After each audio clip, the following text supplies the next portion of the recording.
Hello, and welcome to yet another episode of the Back to the TARDIS podcast, the podcast where we take a look at every single episode of the 2005 revival of BBC's Doctor Who. I'm Jeff. I'm Skylar. And it's your boy Dirk Prime out here. Yeah, man. And this week we are discussing Series 7, Episode 3, A Town Called Mercy, by Toby Whithouse. This episode's pretty good. It's really like, I think unlike the current era, even in like a period that I think like other than the current era, this is my least favorite era of Doctor Who, is like post Series 5 Matt Smith. It's still a really solid episode. Even if it reminds me a little bit of that one Red Dwarf episode. Yeah, no, it's a really solid like period piece, and like even though it seems like, oh, it's just going to be a Western, it actually does manage to do some character study work on 11 in a way that I think honestly ties into where the 50th anniversary special was going to go really well. For sure. If anything, I wanted them to do more of what they pulled off in this episode. That was my only real complaint, is that it was good, but I wanted it to be better. I suppose I have a very personal connection with this episode. I don't know if I mentioned it on the podcast before, but yeah, all the way back in the first episode, but go ahead. Yeah, no, we're 76 episodes deep now. Yeah. A Town Called Mercy was my first ever episode of Doctor Who that I watched. And I don't know what that really says about me as a fan, or like how I came about it, I think, on BBC America. They were doing one of their Star Trek Next Generation marathons, and then this episode came on for whatever reason. And whatever you can say about the quality of the show, or quality of the episode, or maybe arguably some problematic elements in the thematics and in the storytelling, it got me hooked enough to like go all the way back to Series 1 in 2005. So take that for what it's worth. I liked it this time around, too. Yeah. Yeah, and you sort of touched on it leading straight into the 50th, and I think also what's characteristic of this is like one of the only Matt Smith episodes I can think of that touches on sort of his Time War background. I don't think they really did that too much besides this. And it's not explicitly referenced in the episode, but it's clearly at play in sort of what he's struggling with in the episode. Yeah, absolutely. I mentioned this a lot in Series 5, but I feel like Series 5 particularly showed this interesting dark side to 11 that never really resurfaced again, except for here. It comes back in a really good way here. And it's great while it's here, but it also makes me lament that, like, man, why didn't you do more of this? Because I really like it. Yeah, it's a side we really don't get to see a lot. Like, I can only think of it coming out in Girl Who Waited and right here. Yeah. And I think it would have been good to see more of that, him really struggling with, like, the ethics of shit. But it doesn't... Yeah. And, like, he like, David Tennant's good, but I feel like something about Matt Smith, he completely fucking sells his anger in this episode so well. And admittedly, it's a little bit of a different type of anger to what 10 usually went with, but it was really good, and it made me wish that this character wasn't just lol wacky Time Lord man. I think the character of the Collar Jex, I think his name is, that actor completely sells that role, and it would be very easy to not sell a role like that, where there's sort of the dichotomy of the man who's a healer and the man who causes great pain, And yet that actor pulls that off wonderfully. And I think that Matt Smith's acting and his anger, for as good as it is, you wouldn't really have bought it if you didn't. First of all, if the makeup and the technology behind the gunslinger wasn't as good, but also for the actor of the scientist of the alien doctor wasn't there as well. So there's a lot of things in this individual episode that help things just click just right.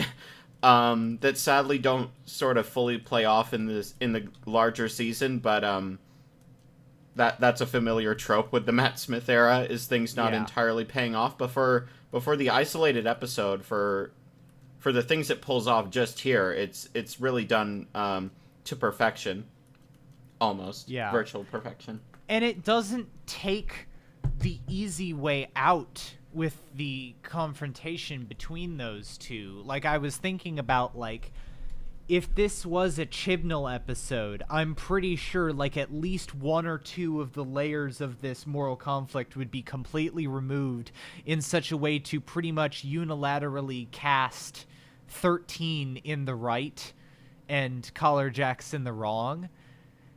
And it's like, it's thinking about, like, this was a 45-minute filler episode of Doctor Who to just keep Amy and Rory going for this, like, less than half of a season before they leave. And it doesn't take the easy way out here. It has a back and forth between Jex and the Doctor, where Jex sort of is like, hey, I did this to end this war, but also at the same time he still feels immense remorse and regret for what he's done, but also it paints the Doctor in a bit of a negative light for attempting to basically just kill him for what he's done and unilaterally serve justice to him. Yeah, and you mentioned earlier that the sort of anger is distinct from what we get from David Tennant, and I think that's true. He's like, 11 is as boisterously angry as he is boisterously silly and joyous. Yeah. And that really comes out in this episode. And just sort of the complexity of Jex being a very clear analogy to him. Because it's sort of, I think a lot of people sort of have a tendency to knee-jerk sort of defend the decisions of earlier Doctors and the War Doctor and the Seventh Doctor. And this episode is sort of giving us like a comparative analogy for Jex to sort of serve as a foil for him and be like, okay, well, what about this other situation which is, like, functionally the same but elicits a very different reaction in us, in the audience, and to sort of juxtapose that against what we feel about the Doctor and sort of call into question, why are we okay with the Doctor as a character versus this guy? Mm-hmm. I'm reminded of the line in the 50th. I think Clara says of 11 that you're the man who forgets. Yeah. And I could definitely see that in this interaction, where what really seems to get 11 angry is being confronted with someone who is like a dark mirror image of him. Yeah. And he not hates even being just that reminded he of did. it. Yeah, not that even he just did, like, horrible stuff to, like, end a war and did horrible stuff to people in that war, but that now he parades around as, like, a savior, and you can almost see some sort of, like, self-hatred there. Yeah. It even reminded me, it took me back to, like, the Dream Lord stuff, where it's clear that 11, and the Doctor in general probably, has this deep-seated self-hatred that they bottle up inside, and it's interesting to see it explode. And even though I think the episode is trying to make us think that, like, oh, the reason this is happening, the reason there's this extreme reaction is because he's been away from Rory and Amy, even though the text of the series and the episode doesn't really earn that. Yeah. But despite that, it still works for me. Mm-hmm. Totally. As you, it honestly, like, it kind of reminds me of, like, this, like, a situation, this feels, honestly, like, actually, from what I remember of some of Classic's historicals, this feels like a setup for, like, an early Classic historical, just through the the lens of modern Who, which is obviously it's paced a lot differently or something, but sort of the idea of this town, like the gunslinger and Collar Jacks in this sort of moral quandary definitely feels like something that's got some nice classic allusions. But I don't think, I think it works more firmly in modern because it works way better within the context of the Time War, even if we don't fully have that story yet. I think this episode actually retroactively works better after the context we get in some of the next few seasons. And I think some of the really explosive anger we see the Doctor direct towards Jex is sort of, I mean, really what we're saying is something we don't get to see too often, which is how the Doctor feels about himself. Because that's the kind of anger he wouldn't really direct at almost anyone. It feels more like he is recognizing that sort of mirror that Jex calls out, and sort of, he's directing that at himself. Mm-hmm. A line that really stuck out to me was, I think at some point when Jex has been found out, he says, "You don't think I hear their screams every time I close my eyes?" And that's like a line almost said word for word by 12, just 2 series later. Obviously that's very much like looking at the series from like a big picture perspective, but it drives home that like dark mirror perspective even more. And another aspect, I could just gush about this forever, but the lines where he's got Jex and he's thrown him out of the town and he's trying to reason with Amy why he's doing this, and it's basically like kind of the thesis of like why revenge or why punitive justice doesn't work, because it's not really making amends for whatever bullshit that he's done. He's just doing it to make himself feel better about how he's fucked up in the past.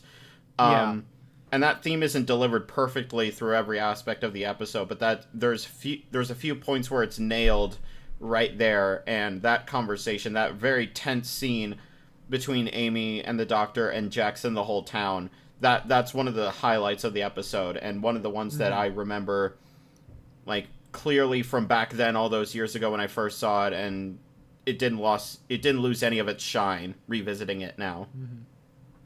Even though it's slightly diffused by like Amy accidentally firing the gun like 3 times. I love that line, "All non-Americans put your gun away." Yeah. Yeah. Trigger safety. Shoutouts to Ben Browder, who plays the sheriff. Man was on like some like old ass like fucking like 90s sci-fi. Like he was in like Stargate and Farscape. As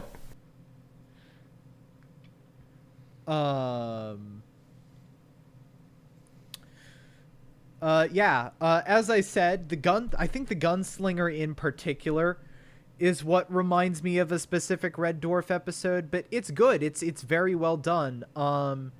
It's a surprising, like, for the budget that Doctor Who had and continues to have, which is, not the highest end, it's still really impressive and well done, I think. Like, it works. It's really good practical effects. The makeup work is really good. Yeah, absolutely. Like, and it's honestly, like, in some cases, it's actually a case where maybe the makeup being a little bit cheaper or uncanny helps the fitting, because it's supposed to be this person isn't quite, well, not human isn't the right word, but not organic anymore.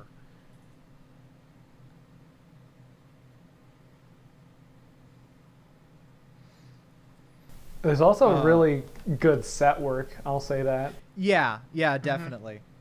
They filmed this in Spain, correct? Yeah, because, if you can't, like, Spain is pretty much your European stand-in for the American West.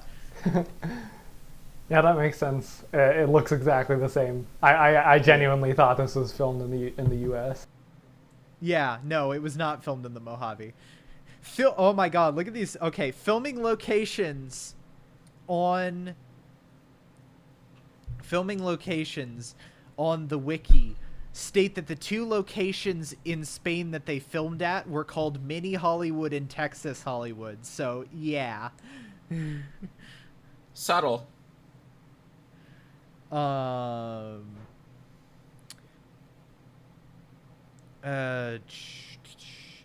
do you guys think about the horse joke? I was just about to bring that up. As the single cis person in this host group, I feel like I'm ill-equipped to comment on it. I think I didn't mind the joke itself. I thought it was kind of weird that he then immediately went for like he him pronouns. I mean, maybe the horse was just a he him girl, but I don't think the BBC writers were thinking about that. Yeah.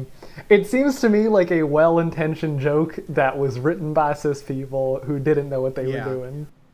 Yeah, it's just notable because this episode was written by Toby Whithouse, who wrote that one, or at least wrote the episode that one pretty transphobic joke from Torchwood was in Torchwood was. Oh yeah. So it's like, It's weird because then he has the doctor like respect it, kind of attempt to, which indicates that it's framing it as good, but then that makes me think that maybe he was trying to frame it as not, or like kind of silly. You know, I'm just gonna go with cis people wrote this and they didn't know what the fuck they were doing, and it's kind of cringy, but it's something. Yeah. Yeah. And for what it's worth, Toby Whithouse has at this point established himself as one of my favorite Who writers. He's not as flashy as an RTD or a Moffat, or as just consistently constantly gobsmackingly amazing as Robert Shearman.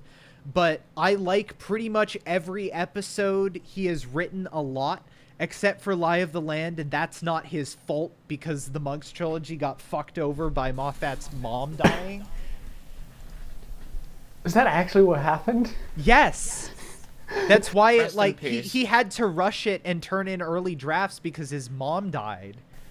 Oh gee. But yeah, my take is pretty much the same. It seems well-intentioned, and I think any transphobia that comes out of that is just, like, from societal osmosis, rather out of, like, any, like, turf island, like, malevolent bigotry or whatever. I kind of saw it, at least, maybe I'm just being way too charitable with it, because I'm pretty sure this wasn't the intention, but my reading of it is that, like, it's making fun of the pastor, like, I don't know, just, like, something ridiculous the doctor does that, like, another, like, a human clergyman would have, like, no reference for, and just be completely caught off guard by. I guess you're valid if you really don't like that joke, but I don't think it's evidence of, like, some deep moral fault of Toby Whithouse. If he becomes the next showrunner by some miracle, I'm not getting on board the canceling train. Yeah. I guess. It's not going to happen. I wish he did become the next showrunner, but it's not going to happen.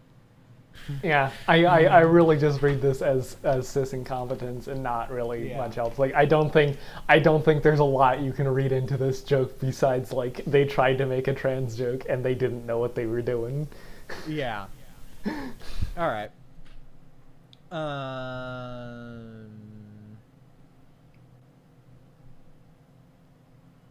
Yeah. On the subject of sort of his guilt and self-hatred, it's interesting. It's in a throwaway line, but it's really interesting how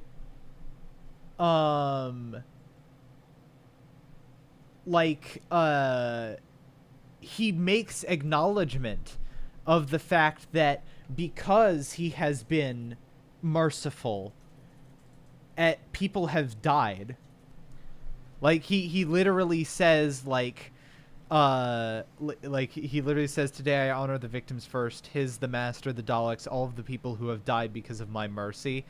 And it's really interesting because, like, sometimes this show totally can fall in to the fucking, like, why doesn't Batman kill the Joker thing.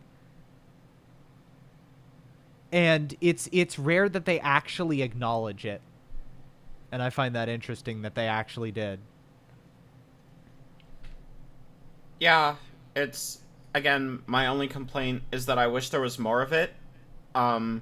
We get conflicting, or at least very murky ideas of, like, what the episode is going for. Obviously, there's, like, an anti-revenge, or, like, punitive justice type of thing, but also it kind of mixes in with that, like, the proper role of justice should just be handled by, like, the officials or the cops or the police.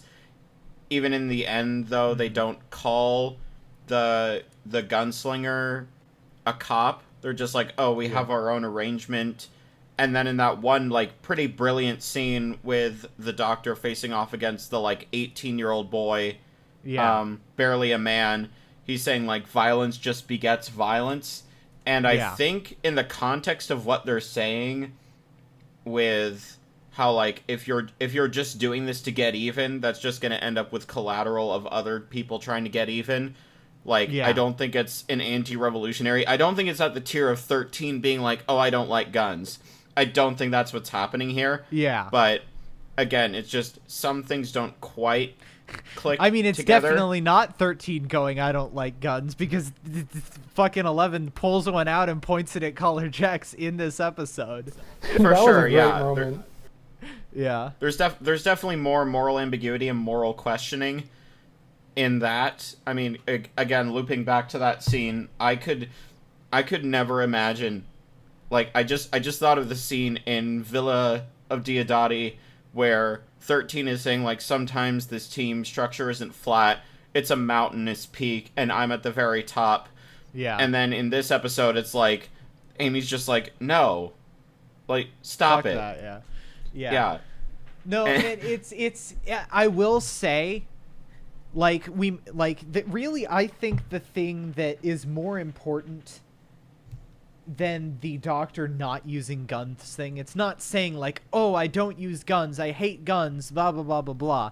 It's for that moment, like in Here or like in End of Time, where he picks up a gun and you go, oh, he's serious.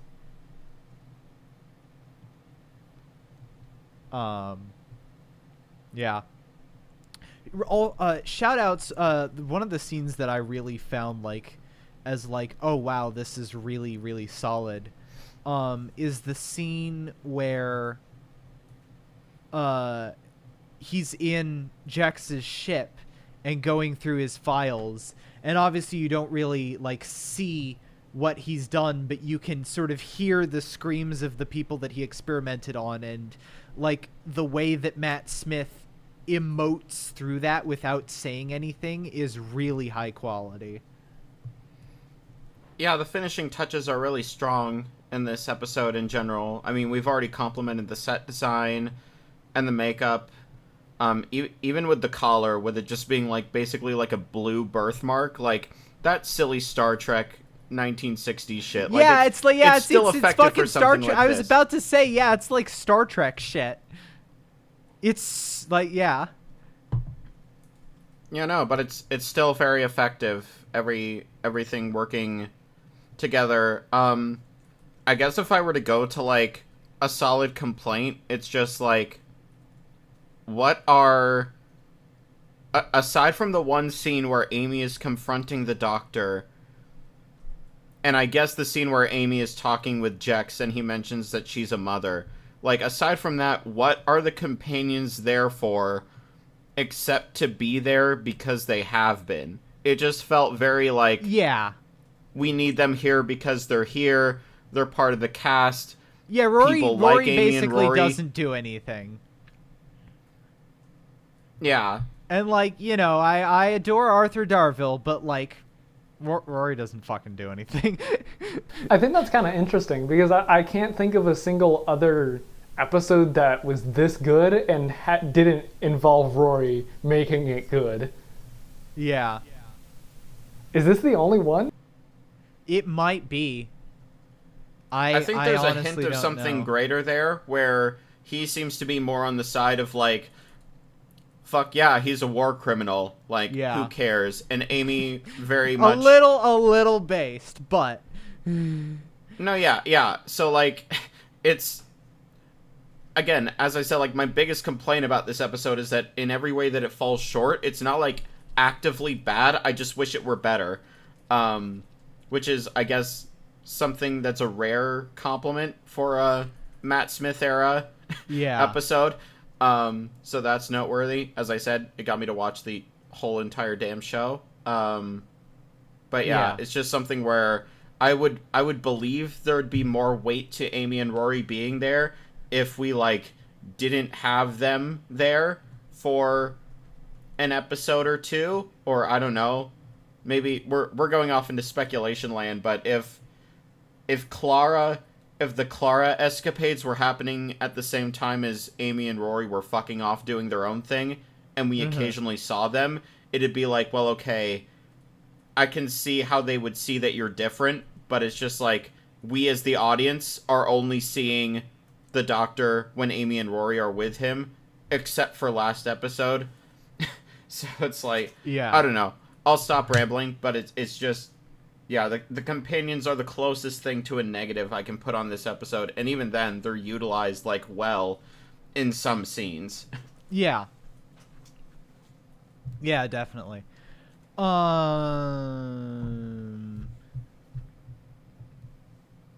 look here. Yeah, I will say, like, I hesitate to call the supporting cast in general a little overwhelming, because obviously the Gunslinger and Color Jex are really great. But, like, Ben Browder's character is just kind of there to be, like, the normal guy, and then when they don't really have any use for him anymore, he dies.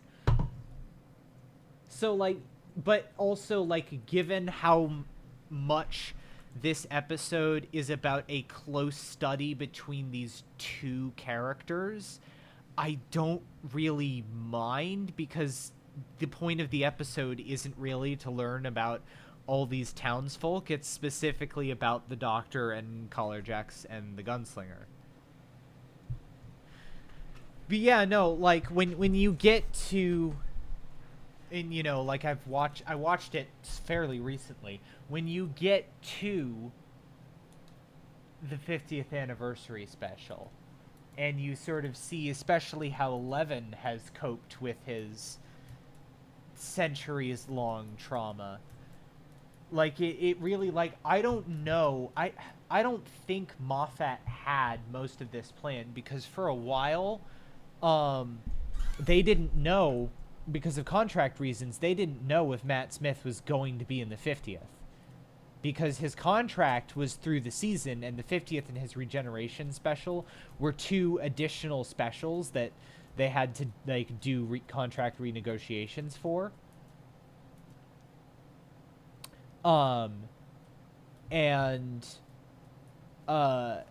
So, like, but it works surprisingly well, especially, like, the line that I think of is the one where Jex is talking about his, the customs of the religion of his people, and basically saying when we die, we believe that our spirit has to climb a mountain carrying the souls of everyone that we wronged in our lifetime, and basically says we all carry our prisons with us to the Doctor.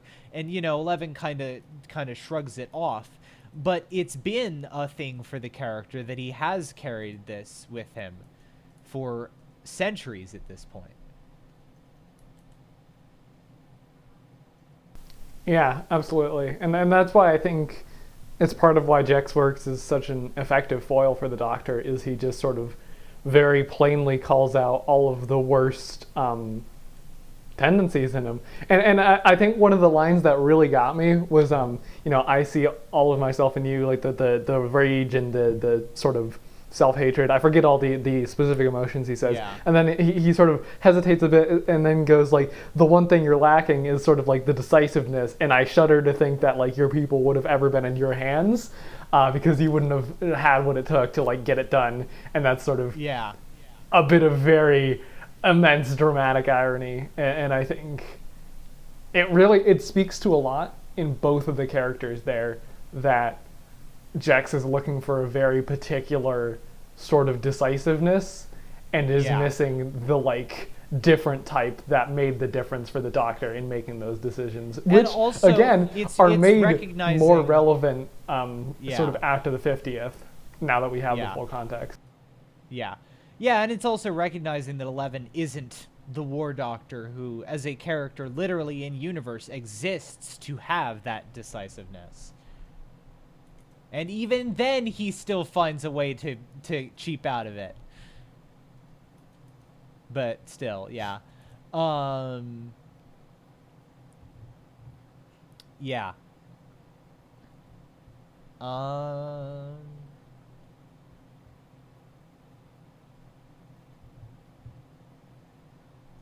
Yeah. And I think it's a very poignant end to the episode that, like, because, like, really, like, there's, it would be, it would be the wrong choice to let Jex get off scot-free, because, like, 11 does kind of have a point, and like, what he did was horrific, and even Jex is like, yes, I'm haunted by this. So they couldn't let him get off scot-free, and I especially like the admission that if they let Jex get away, that this cycle will just continue again on another planet with someone else. So yeah, I find the way that they worked out and plotted out Jex's and specifically his suicide to be really well done. Also, the security system. That was a very... I really like that, because it's introduced as a gag, but it ends up like being important. And I think that's really good. It's a really good bit when it's introduced, and it's sort of... You don't think it's going to be a thing, and then it ends up being a thing. It just the little bit of dialogue when it ggets in there, like about this pod will self-destruct in 10 seconds, and I forget something like the company name has been incinerating intruders for like 100 years. Yeah. Yeah, absolutely. Yeah. Do you guys have anything else before we move on to ratings? Like, it's a really good episode, but I think we kind of covered a lot of what it does really right already. For sure. I guess the one last thing on my mind that I haven't talked about is they kind of bookend the episode with like this narration of someone, and you don't know who it is, and you find out the character really isn't even in the story. Her great-grandmother is. And I don't hate this. I kind of think it's ancillary and arguably unnecessary, but I will say, if it was trying for the same vibe as the random kids at the end of Closing Time, compared to that, this is fucking Shakespeare. This pulls it off way better, because, like, it makes much more sense, because the kids at Closing Time were just random kids who had no significance or connection to anything, whereas in this case, like, these kids would have been descendants of people who were involved, and they were living in an era where oral tradition was much more important. For sure. And I think thematically, I could even argue that, like, the point of that is to show that, like, when you break the cycle of, like, revenge or punitive justice, that, like, that pays it forward to, like, a kinder, better future. So even though we don't know this narrator as a character at all, it's like, well, you know, she lives in a time where this town is protected, and they don't have a marshal or police, which, fucking based. Based, man. Yeah, yeah, good shit. I have nothing else to say. Yeah.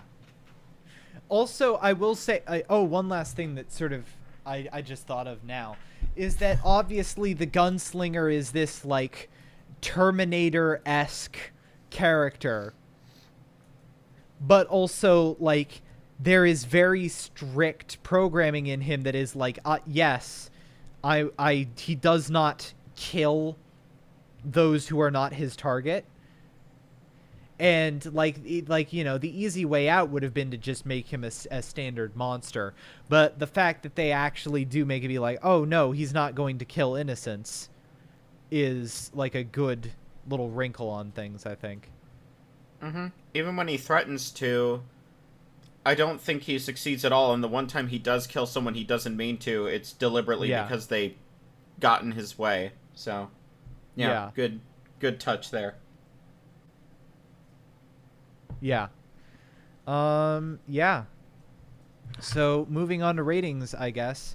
As I've said, this really continues to show that even in a period that I think was like one of my least favorite periods of Doctor Who, that you can still put out quality, unlike the new era. Like I still think even like some of the Chibnall era episodes that I really like, I still think this is better than. Yeah, it's just a really good little sci-fi story with a moral quandary and an exploration of the Doctor's character in a way that I don't think 11 really got. And I really liked it. So yeah, it's a solid A, and another banger from Toby Whithouse. Yeah. I was kind of worried that I'd go back to this episode and think like, well, I don't know what the fuck was so special about it. You know, why did I even start watching this show in the first place? Must because I've been like, that I was like young or dumb or something like that. But no, it really holds up. There's great thematic and narrative work here. There's great character work. The plot and pacing of events is very efficient, which we didn't really talk about, but like, yeah, the fact that we have like the more dramatic moments of going through the empty town, and we get scenes in the church, and we get a whole side moment with like basically a C-list character who's like a young kid who just wants to protect like his family, but going about it the wrong way. There's so many facets to this episode that aren't even the best parts, but they still add to the overall tapestry, which is really cool. Yeah. I think Toby Whithouse has been consistently good at it, like avoiding 45-minute syndrome. Like, I think every episode that he has done for the show, aside from the one that wasn't his fault, was really economical and good with using their time slot and not overdoing it. Yeah, for sure. And, you know, I could complain that some of the themes aren't explored or aren't, like, synthesized together as much as I would hope that happened, but still, like, when my only complaint is that, like, this is good, but I wish it could be better, like, that's a pretty damn good script, a pretty damn good episode. I'm predicting right now that by the time Series 7A is finished, this will be my uncontested favorite. Yeah. Just gonna set that prediction out there right now. Yeah, really, really damn solid writing. It was kind of like a breath of fresh air. I enjoyed Dinosaurs on a Spaceship quite a bit, but this managed to exceed even those expectations that I had for that episode. Yeah, A+ from me. Yeah, I would just go ahead and say this is probably the best Matt Smith episode related to Time War stuff, even though it doesn't even directly call back to it. Just the sort of thematics presence of it. It's something I don't think we.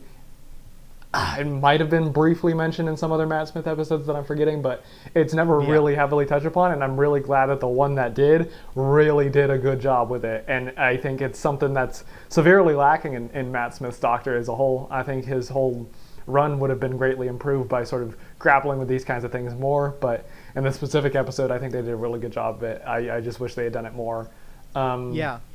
Yeah, there's not a lot here to really criticize. I think maybe it could have benefited a bit from the 50-minute era, getting a bit more time for stuff like with Rory and maybe some other, more ethical debates, because that I feel like that part sort of it ends up just as Jex and the Doctor pretty quickly, and we move past the bit where Amy and Rory are really actively involved kind of quick. I feel like maybe that could have been expanded a bit, but it's not like totally necessary.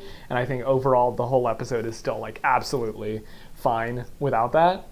I would just go ahead and say it's a pretty solid 9 out of 10 episode. Yeah.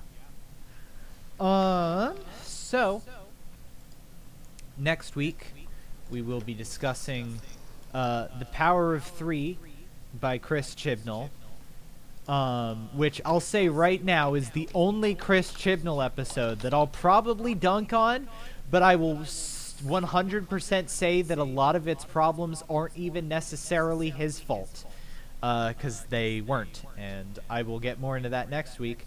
But until then, you can follow the podcast on Twitter at B2TARDISPod. You can support us on Patreon for a number of benefits, such as early access to episodes, the ability to listen in live to episodes being recorded, and potentially even the ability to guest star on an episode of your choosing. I'm Jeff. You can follow me on Twitter at WheatleyDL. We're plural. Come follow us at skyhigh9_5 at thetwitter.com. Fucking Dirk Prime said, "Don't find me." And we will see you all next week.